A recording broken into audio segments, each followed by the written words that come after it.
দেখো, আমি আজকে তোমাদের শিখাবো যে বিশেষ্য পদের রূপের পার্থক্য। আমি বোর্ডে এক পাশে সাধু লিখছি আর অপর পাশে চলিত কি হবে আমি আজকে আমি তোমাদেরকে সহজভাবে বুঝিয়ে দেবো। দেখো, তাহলে আমি এখানে লিখছি অগ্নি। অগ্নির চলিত হবে আগুন। আগুন।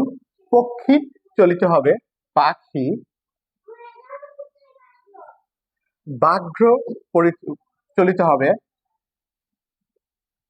বাঘ। মৎস্য চলিত হবে মাছ। হস্তির চলিত হবে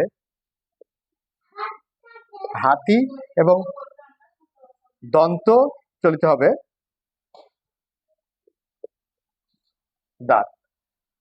চলিত বলতে আমরা সচরাচর যে ভাষাটা ব্যবহার করে থাকি, আর এই সাধুটা হচ্ছে যে সংস্কৃত থেকে আগত।